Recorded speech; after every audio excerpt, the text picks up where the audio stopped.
ये जो अटैचमेंट होता है बच्चों की ओर, वो कहाँ तक होनी चाहिए?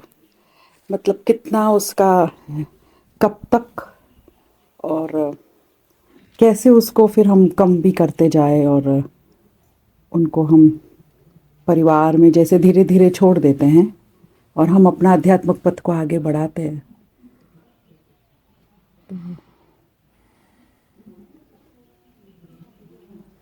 माता पिता का दायित्व है हाँ,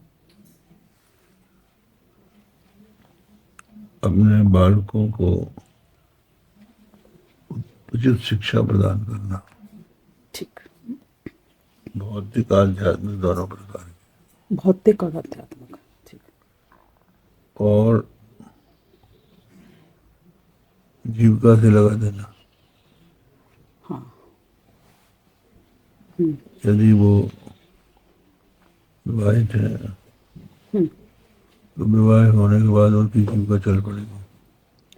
हाँ, फिर तो हम उससे निश्चिंत हो जाएंगे। हाँ, फिर तो हम पीछे हट जाते हैं। और अगर वो विवाहित नहीं है हाँ, तो उस हालत में उनकी जीविका का भी कम से कम इस बात का प्रबंध रहना चाहिए कि माता पिता यदि न रहे तो उनका विवाह हो जाए, वो नाथ न रहे। इसके बाद फिर माता पिता को अपना भी कुछ सोचना चाहिए कि केवल हम इनके लिए समर्पित क्यों हों। हाँ, हमारा भी अगला जीवन है, हम उसके लिए क्या कैसे रहें। अगर हम ये नहीं सोचते हैं और उसी जंजाल में फंसे रह जाते हैं तो वो तो सुधरेंगे नहीं, हम और बिगड़ जाएंगे। तो माने उसका कोई लिमिट्स होता है भगवान, जैसे कि बस हमने अपना दायित्व तो पूरा किया, अच्छा, हमने अपना उसके बाद हमारा काम खत्म। ठीक। अब आपको अपना सोचिए। अब भगवान ने आपको बुद्धिमान बनाया है, ठीक। तो आप अपनी बुद्धि से काम लीजिए। ठीक। और अधिक आग्रह करने पर वो जिद्दी हो जाते हैं, एकदम से कि हमारे पीछे क्यों पड़े। और यदि हम उदासीन हो जाए और अपने रास्ते पे चलने लगे तो उनको लगता है कि हमारी इनको कोई जरूरत नहीं है, हमें इनकी जरूरत है। ये बहुत सही हाँ, एकदम सही। तो अत्यधिक मोह करने से जो हमारी संतान है वो बिगड़ती है। वो सोचती है कि हमारे बिना इनका काम नहीं चलेगा, और ये भी लगता है कि हमारी स्वतंत्रता में ये लोग बाधा। आज की सोसाइटी यही कहती है, हमारी आज़ादी में ये लोग बाधा डाल रहे हैं, ये वो सोचते हैं। और अगर हम उचित शिक्षा दे दें और अपने रास्ते पर चले तो वो फिर डरेगा, ये छोड़ देंगे। इतना अपने अंदर होना चाहिए कंट्रोल कि हम उनको छोड़ सकें, चाहे थोड़ी बनावटी रूप से छोड़ें। आज ऐसी माता पिता की हो जाती है कि वो एक क्षण के लिए भी अपनी आसक्ति नहीं छोड़ सकते, न छिपा सकते, छिपा भी नहीं सकते। माता पिता का अपने बालकों से प्रेम तो रहता ही है, लेकिन उनको इस बात का भी डर रहना चाहिए कि हमको ये छोड़ देंगे। भले ही आप ना छोड़ें, मन से तो छोड़ नहीं सकते, नहीं छोड़ सकते, हाँ, लेकिन उनको भय होना चाहिए। भय होना चाहिए। तो हम लोगों ने ये देखा है कि जिनके माता पिता की बहुत ज़्यादा आसक्ति हुई, उनके लड़के आखिर में बिगड़े हैं। वो नियंत्रण के बाहर ही हुए हैं। मैंने थोड़ी वो डिस्टेंस बना देना है, बना देना। अच्छा, ये आवश्यक होता है।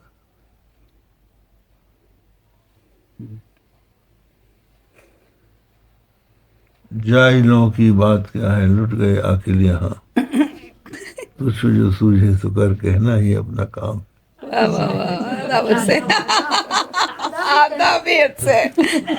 उसी भाषा में आधा वर्ष से भी बनता है भगवान। आप जब उस भाषा में जाते हो तो हमको भी उसी में आना। व्हाई नॉट, है ना?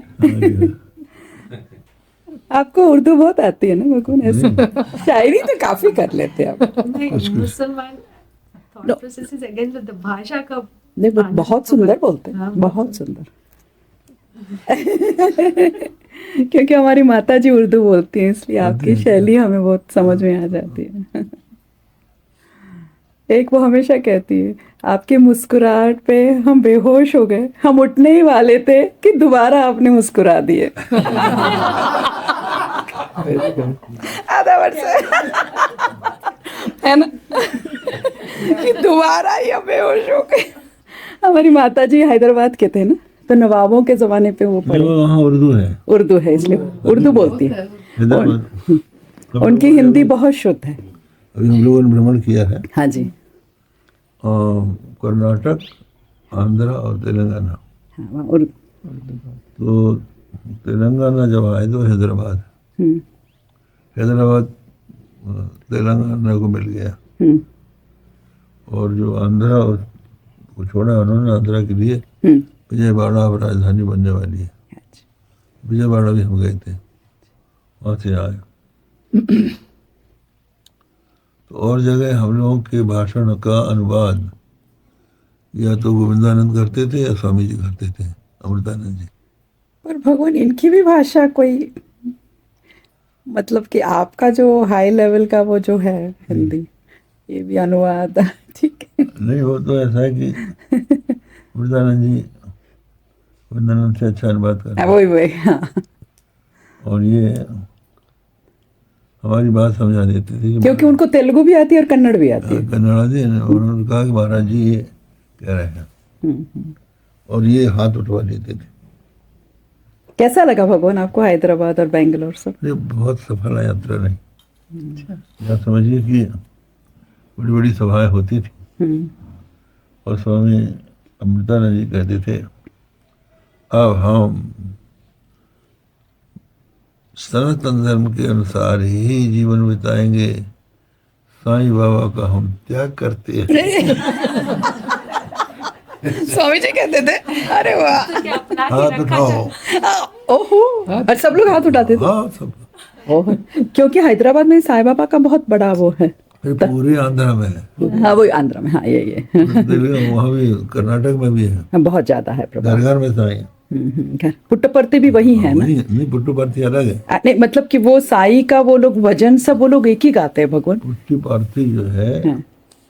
वहाँ का जो सत्य साईं बाबा है,